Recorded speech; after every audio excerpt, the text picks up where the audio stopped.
If you were to choose one country around the world where God can send you for the work of the ministry, where would it be and why? Tell us in the comment and then come right back to have a wonderful conversations with women called to ministry as world missionaries.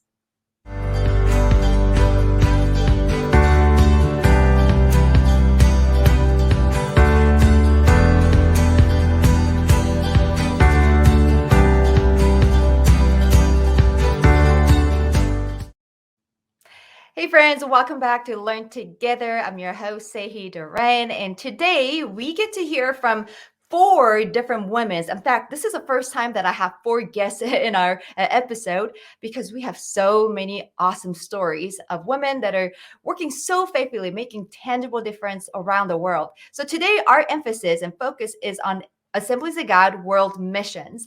I don't know about you, but we have a new a team member that joined our national team, and maybe you know her name, Dr. JoAnn Butrin, and she is an incredible woman of God, pioneering female leader at the national level. Many people don't know that she actually was one of the very maybe the first woman to serve at the national level at that level, the district and executive directors level. So I want to have her on board and just tell us more about it. She is joining our Network Women Ministers to represent AG women in world missions. So let's welcome Dr. JoAnn Butrin. How are you doing? I'm good, Faye. Hi, thank you for having us on. I'm so privileged to be able to be part of the leadership of World Missions for the Assemblies of God. I am the first woman for about 100 years, I guess, on that Wow. particular committee. So that's just such an honor for me. My position is to direct the international ministries. There are 9 of those, and I give oversight to them. So I just love what I do. I get to travel around the world a lot, and it's an awesome privilege for me. Yes, you are such a pioneer and inspiration. For a long time, I just watched you from a distance, and this is the first time that we are working side by side for the Network of Ministers. So thank you for bringing your expertise. So since you're overseeing so many different areas of ministry, so I would like to maybe give everybody a basics. So what is World Mission to begin with, and what are the scopes or variations of World Mission? So, we hear that there are about 4 billion people in the world who haven't had an adequate witness of the gospel. And that's just not okay. We want to do everything we can do to reach as many of those as possible. We're particularly focused on those who've never even met a Christian in unreached parts of the world.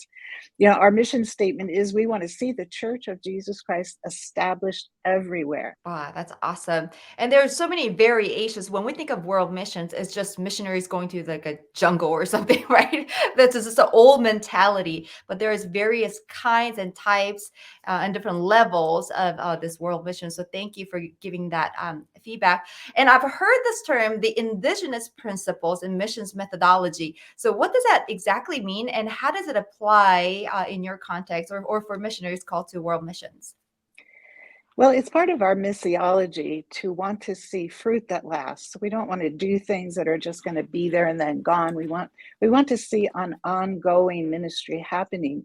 So if we're part of getting a church planted, our goal is always to be turning it over to the people who actually are there. And we want to see it become self-governing, self-supporting, self-propagating. And even now we've added another self, and that's self-sending, because so many of the churches in other countries are now sending missionaries from their context. So we have 6 regions of our world and we all do different things in each part of the world, and yet we all believe strongly in the indigenous principles. That's awesome. So how do you prepare people to be self-sending? That's a really amazing part. In fact, I remember about my South Korea. For a long time, they've been receiving missionaries, but now I think they're one of the biggest nations to send missionaries to different parts of the world. But how does that shift happen? Right. Well, it takes someone with a vision to cast to the local churches and the national churches. Often now in our Bible school training schools in various countries, there'll be a missions track. and people are challenged in their own country context to take on the call of missions, and then the church is challenged to support them. That's really good. And that's a journey. It doesn't, I think it's just more than one program, more than one session of training. It's a lifelong commitment, right? Right. We had a missionary in Latin America who just had such a heart for this, and he went all around Latin America preaching missions. And Yeah. now there are some very strong mission programs in Latin America. Wow, God is moving all around the world for sure. So This true. wasn't part of your question, but I want to ask you. You have a doctor in front of your name, so and many women called to ministry are now educating and beyond bachelor's degree. They will go into graduate school, postgraduate degrees. What did you study, and what was your motivating factor for getting this terminal degree? Right. Well, I started my missions career in Africa, and I did a lot of curative medical work. Decided that I'd rather see the prevention side of things. So I pursued a PhD in community/public health, which probably sounds sort of strange for my present position, but it's been very helpful in some of my past activities. Of course, God never wastes anything. That's right. Yeah. Wow. Thank you so much, Yeah, Dr. JoAnn, for your voice and your influence. And I look forward to working with you in the coming days. me too. I'm so honored to be asked to be part of the leadership team of the network, and that's just a highlight for me. So thank you. Thank you. It's so awesome to hear from her and to have a woman who's been in at that executive level of leadership for many years, right? It's such a win for us, our tribe, because we get to just ask Dr. JoAnn and if we have any questions, right? So now the second part is pretty interesting. We have a missionary to Latin America, Caribbeans, and I'm going to call up Tara Kenyon, and she is also another incredible woman of God, and also a doctor in the making, PhD in the making. How are you doing? So good. I love how that sounds, in the making. I'm going to start saying that now. Thank you for Yes, that. doctor in the making. So, what is your study specifically? What are you working on? Yeah, my name is Tara Kenyon, and I have been a missionary in Latin America for 18 years now, along with my husband and now our two sons who were both born on the field and who are working alongside as full-time little workers as well. And we work in student ministries. We're able to minister right in the high schools, public high schools of Panama City. And so we work a lot in girl empowerment and giving a voice to the marginalized communities in Panama City, Panama. And so my studies are focusing now very much in that same kind of vein of kind of nerdy studies of anthropology, of how the Spirit empowers women to be agents of change in their community. Wow, that is just so right on, right? And we need that. We Yes, need it's awesome. every man and woman spirit empowered people. Absolutely. Well, I have two questions for you. So, what are some things that you absolutely cannot live without as a missionary? And of course, you can't say the Bible because that's always the right answer, right? So Right. you've been in ministry and missions field for many years. So if you have to choose one thing that you cannot live without, what would it be, and why? Well, there's like two approaches to this question, so I'll kind of scratch the surface of each of those. One thing that's so practical and so I'm kind of spoiled as a missionary in my generation, but I went into missions right at the beginning of the iPod and smartphone generation, and I literally do not know how I would accomplish what I do without my smartphone. It's just the Yeah. most practical tool ever. And even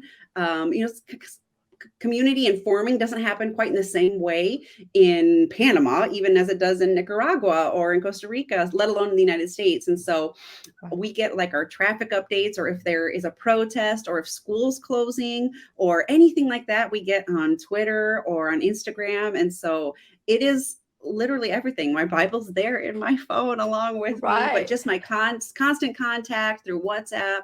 I'm in 100 WhatsApp groups in Panama of different Wow. kind of groupings of people. So I am privileged to be of the I generation where we get to use technology as a powerful tool to minister and to Yeah. do the work of the kingdom. It's amazing. Absolutely. That is so good And because ministry, go ahead.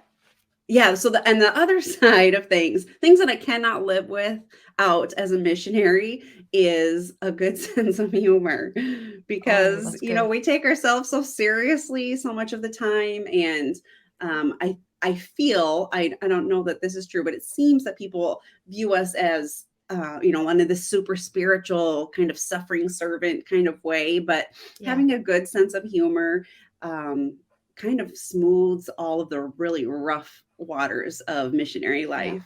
That's so true. Having sense of humor. That's so perfect. So now, is your English is your first language? I'm assuming. Yes. So do you have second, third languages that you had to acquire? Yes. I speak Spanish as well. Yes. And that's a lot. Well, people say, well, you bilingual. I don't know that I'll ever say that. I think I speak Yeah. Spanish. Well, I teach in Spanish. I preach in Spanish. Hey, wait. But I think it's kind of a lifelong journey of Right, right. language acquisition.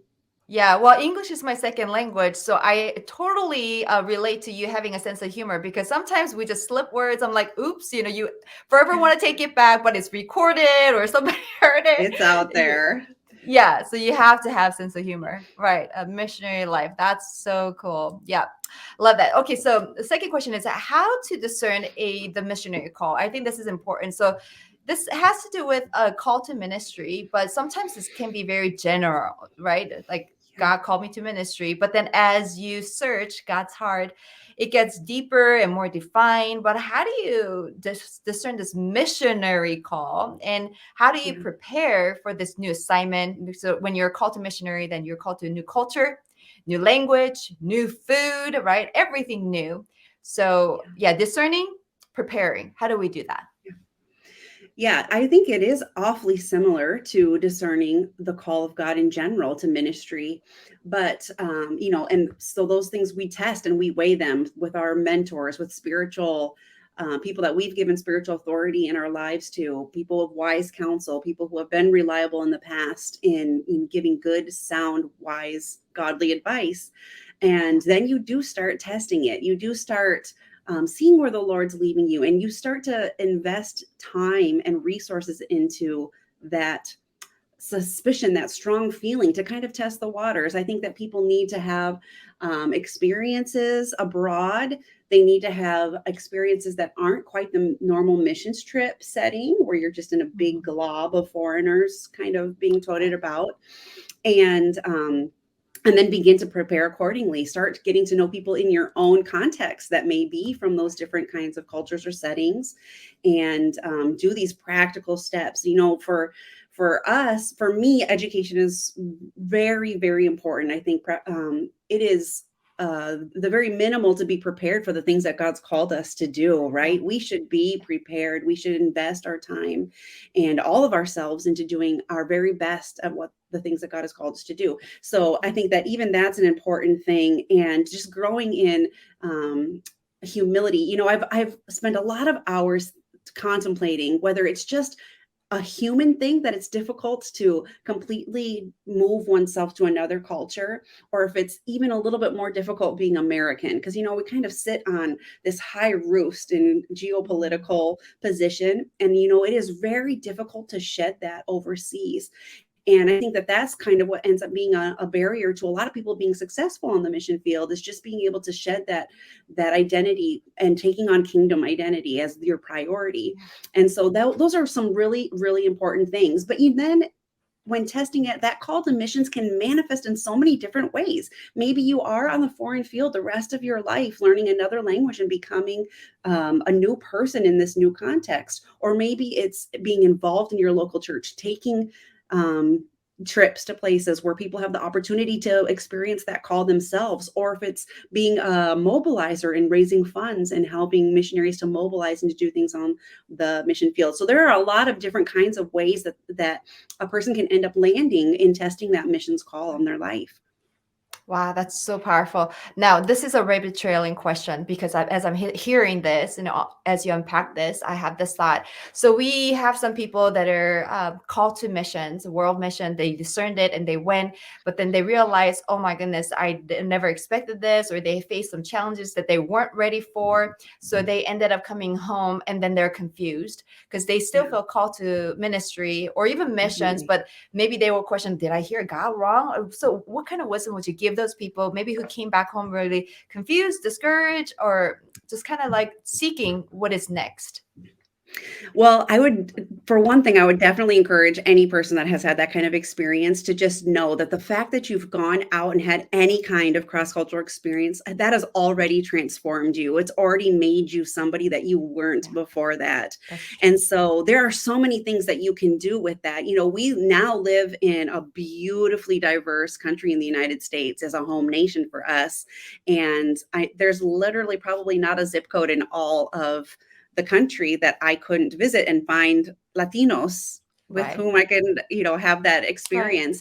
And anymore, that's the case for most cultures. We have a little bit of everything in the United States. And so maybe that God's calling you to interact even just cross-culturally in your own community. And I think that those cross-cultural experiences that we are able to provide through our missions and organization of AGWM, the umbrella, does so much enrich the local church. It does open our eyes to be Yes. like, you know what, that person that I would kind of go to the other aisle and avoid them in the grocery store, maybe now I stop and talk to them because I met somebody and I have a little bit more in common with them than I thought I did. So you can see that it Wow.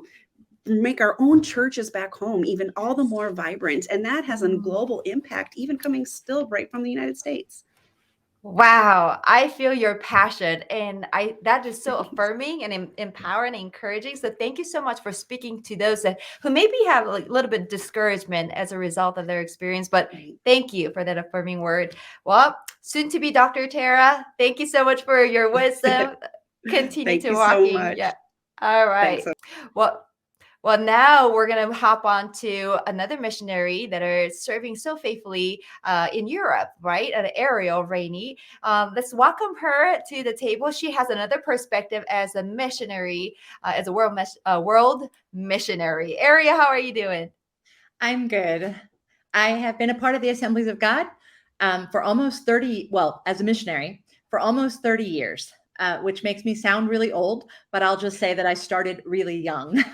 Right, And I right. am currently the acting pastor of the International Church Madrid.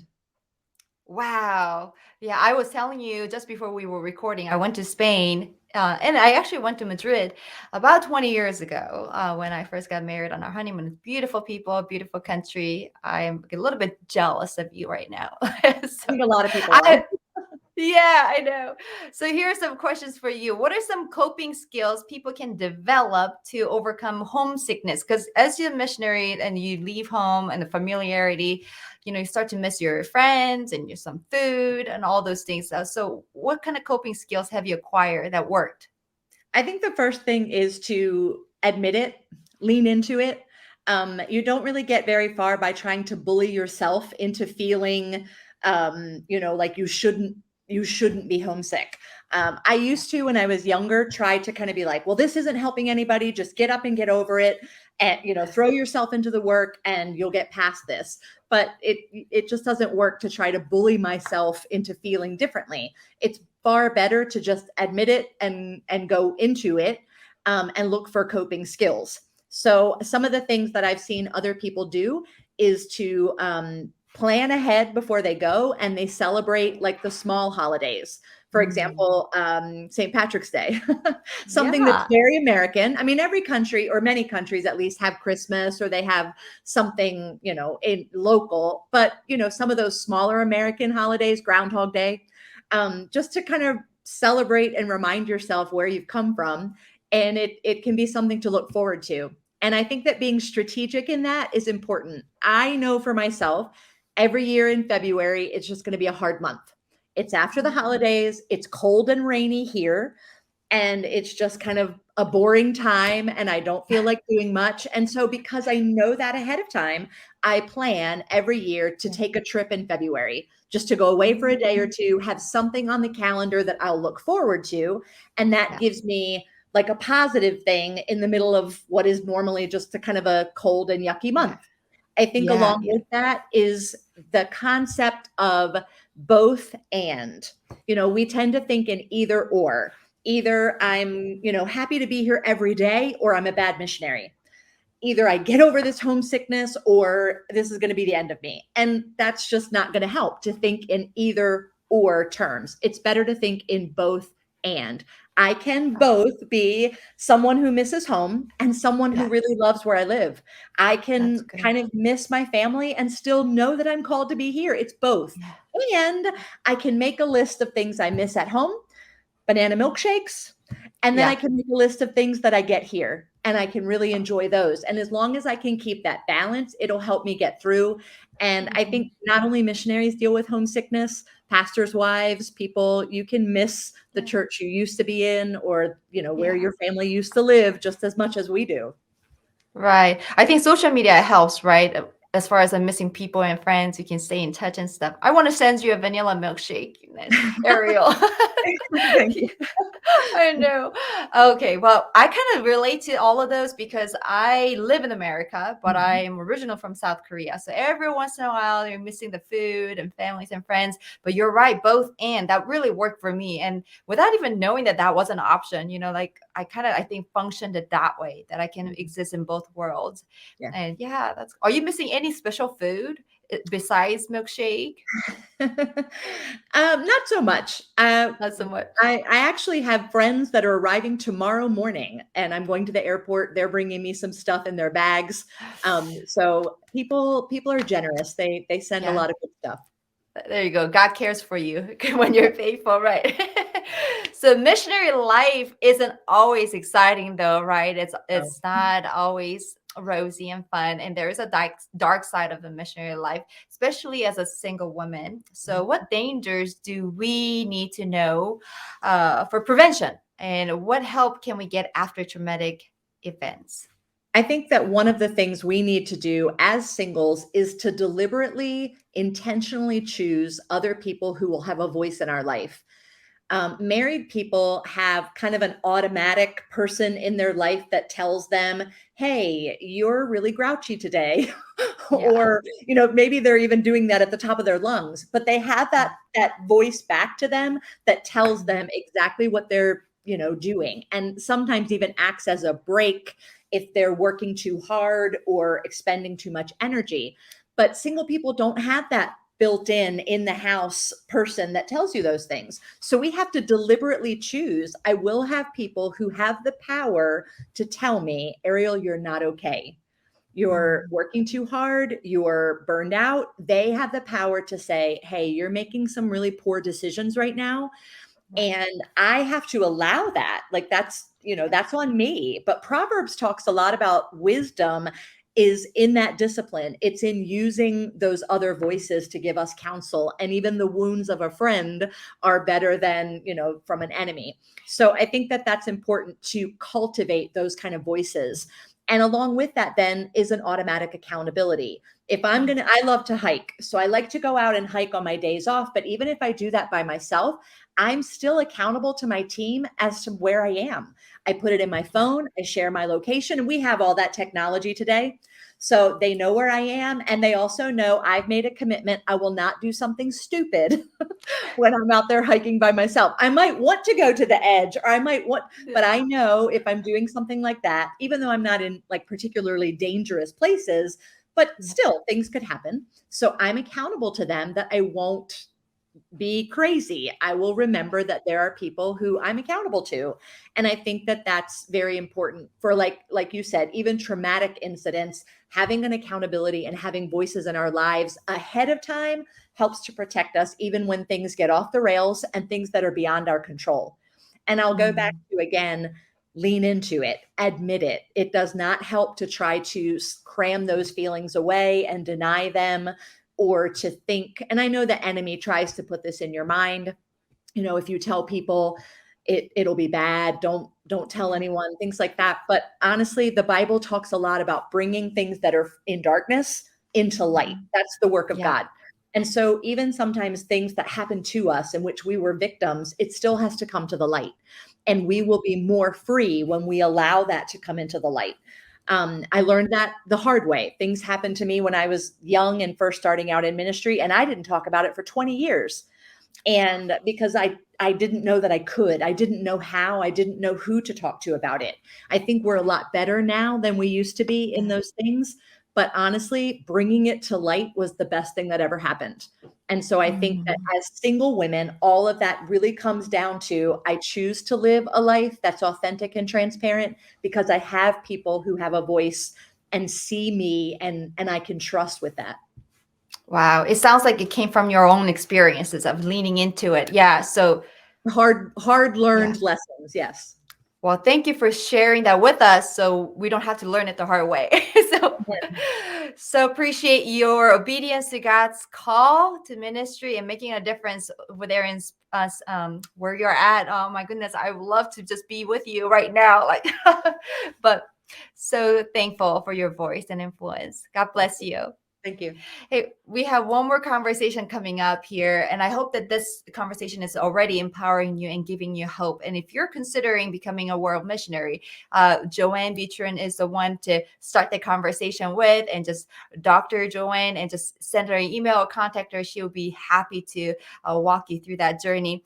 Now, our final guest is Nancy Valnes. I hope that I didn't butcher her last name, but if I did, I do that all the time, so sorry. She's a missionary with the International Ministry. So let's welcome Nancy. How are you? I'm good, thank you. And don't worry, with a name like Valnes, I am accustomed to having it. I'm a butcher. Thank you for your grace, because people butcher my name all the time, and I know how that feels. Okay. So if there's one skill that can improve the quality of a missionary life, what would it be? I think you have a unique perspective because you serve many people across, the international ministries, different types of ministries, but maybe there is one skill that's really effective for all people. So what would that be? Well, all of us face particular challenges in life. No matter where you are, if you live in America, if you live overseas, no matter where you are, you have particular challenges, right? And as a missionary, I'm currently serving with international ministries, but I started with AGWM in 1988. And so I've lived in South America, I've lived in Africa, I've been US based, I lived in Russia for 8 years. And so I have lived in a lot of international contexts. And one of the challenges that I have faced is the pressures of living in an international pressure cooker. And I think one of a really important skill that I continue to learn every single day is what I would call gracious patience. Gracious patience. And, I have high expectations of myself. You're in this context. You need to be speaking this language. You need to be saying that. You need to be coping in so many different ways. And, you get exhausted. I would get exhausted and think, I can't figure out how to say that in Russian. And I just get so mad at myself that I couldn't say what I wanted to say. And I need to have a gracious patience with myself, to accept my weaknesses or kind of my frailties. We're not always very good at accepting ourselves with our frailties. So accept myself and my frailties, but then also to have the courage to say, okay, you got to stop that now and let's get it together and do what you can. But it's, we learn things as time moves forward, and it can take months and years to learn how to do things correct in an international context. So I would say, first of all, gracious patience with myself, gracious patience with others. In that kind of pressure cooking life, it's easy to take offense at people. It's easy to hear things the wrong way, and I don't like to embrace negative energy. I don't like negative energy in my life. Not that negative energy is wrong. I mean, we get involved in situations. They're difficult. You don't know how to manage them. But I have chosen to do my very best to work through situations of conflict and tensions and to find resolution. But that does require gracious patience as well with Yeah. that you are, feeling contentious with. So gracious patience and getting past and finding solutions to conflict, and just patience in an international context. You've got, you've got culture, you have language, money stuff.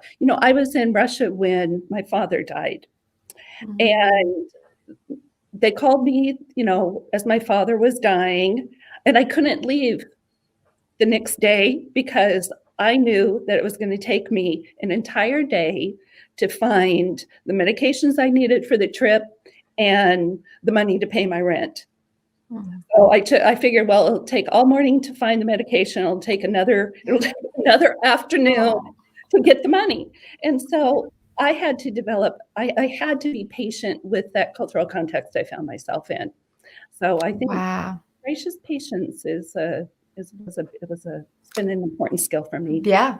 And that is relevant to all ministers in every context, I think, because anytime you work with somebody, an individual, another person, whether it is from one particular culture or not, we just have to extend that benefit of the doubt and gracious patience. Yeah. Thank you so much for that wisdom. That's so applicable. So my final question for you is that sometimes donors want to do something that may not be considered best practice, right? So how do we handle that? As missionaries, one of the primary job is to go around and recruit sponsors and supporters who's going to just do this ministry with you. Right. But say there's a large donor, but then that person wants you to do ministry in a certain particular way. Right. So how do you handle that challenge? Well, I think, first of all, that I need to know what I'm doing as a missionary. The career, I am a career missionary, and as a career missionary, I had to equip myself with education. So I felt called to missions when I was 16 years old in 1980, and I knew that I needed to be credentialed. So I went to Northwest University. It was Northwest College at the time, but I went to Northwest University and took all the courses that I needed to become a licensed, credentialed minister. I knew that I needed that for myself. And then I knew that I would need a skill to take to the mission field with me. And I always say, I didn't run across any missionary charming on a white horse. So I was going to have to develop a skill that could carry me by myself to the field. So I decided to become a registered nurse, not so I could be a missionary nurse, but I could be a nurse who was a missionary. And after that, I took tropical medicine and I learned principles of community health, and I continued my education. And honestly, Dr. JoAnn has been a huge influence in my life. Jo has modeled best practice from the moment I met her. As a matter of fact, JoAnn actually started in the middle of the jungle, by the way, in Zaire, Africa. And I followed JoAnn in the same place in Zaire in the middle of the jungle. And JoAnn learned a lot about best practice, and she has always communicated that to me.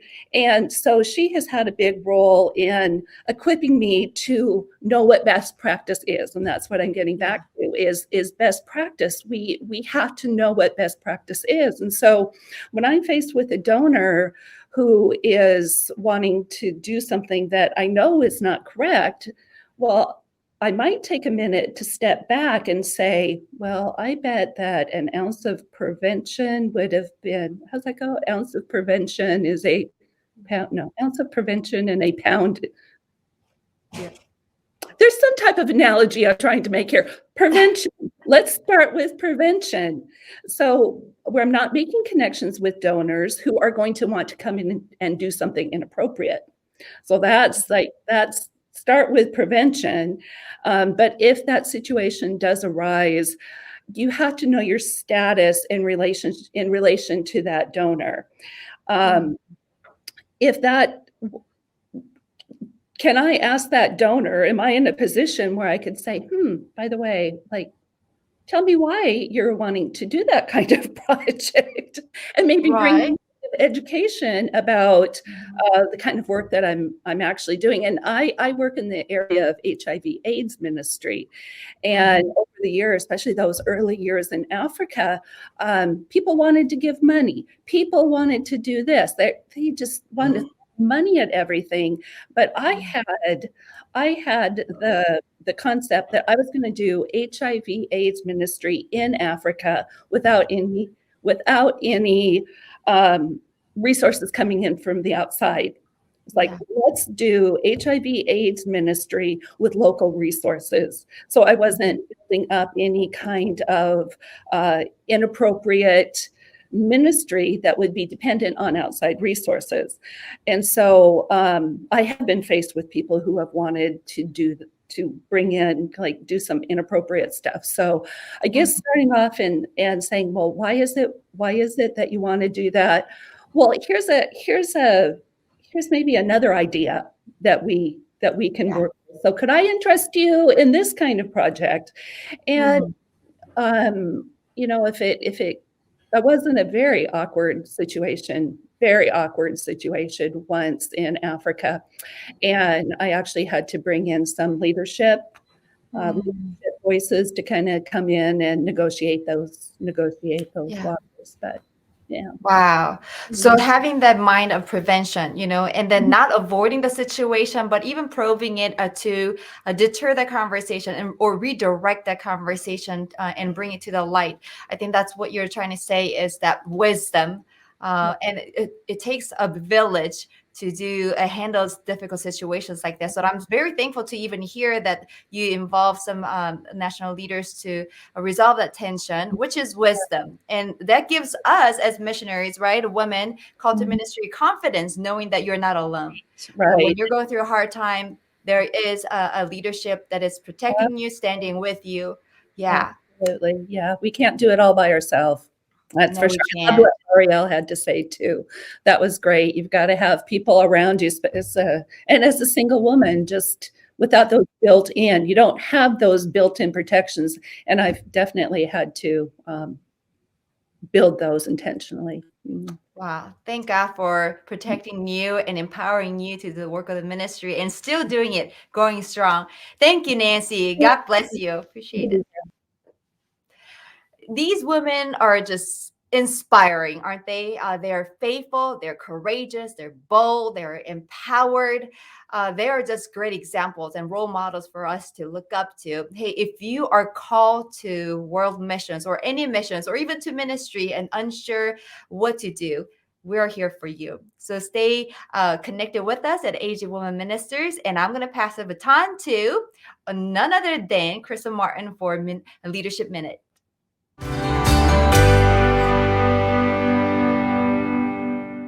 Hello, Crystal Martin here. I am the National Director of the Network of Women Ministers, and I am just grateful to have a few minutes to spend with you on a bit of a leadership journey, maybe out of my own life. Today, I'm going to talk just a couple minutes about the word vocation. Now, vocation oftentimes is used to refer to our profession or our trade, but I like to expand the concept of vocation to really extend to what do we do with the work of our hands over like the waking hours of our day. So if you're gardening and producing like great fruits and vegetables, that's a part of your vocation, and using it to feed your family or feed your neighbors. What great work, even though it might not be a part of your profession, it is still a part of your vocation. Well, throughout history, when we look at how do people determine vocation, like what am I going to do with those waking hours of my life? As Pentecostals, we might use the word call. What are we called to do? And we prioritize our life through that lens of calling. So I get to work with college students. I work with Chi Alpha. And so calling is a big topic of conversation. What are you going to do with your life? Are you going to go into marketplace? Are you going to go into ministry? Are you going to go into missions? It's a big part of discussion. And then even at my season in life, I see a lot of people like doing new things and redetermining their call. It's a privilege to be a Pentecostal and to think of our lives through that. What does God want us to do? In the concept of women in ministry, when we look at the spectrum with our evangelical brothers and sisters, many people, many of even our Christian brothers and sisters look at that call or vocation and they put gender above call. And to where, and it's created some of our, what I would call traditionalism, so that when we decide what is our vocation, well, women, you kind of stay home and take care of the kids, and men, you go out and work the land or get a job, or we just have some traditional values that it sometimes put our vocation in a box. And what I just want to say to you as women ministers out there, let's just kind of take that box away and let's start thinking about, God, what is your call on our life? And kind of not just keep those traditional women do this, men do this, women are this way, men are this way. A lot of those are cultural parameters that in 2022, God is giving us this privilege to look beyond that and say, God, what are you calling me to do? And where do my gifts lie? And allow that to be our primary driver for the vocations of our day from morning to night.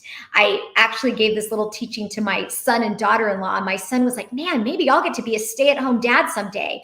Wow, more power to you. Let's be Pentecostal. Let's step into our calls and work within our gifts. Amen. May God bless you today. May his favor shine upon you.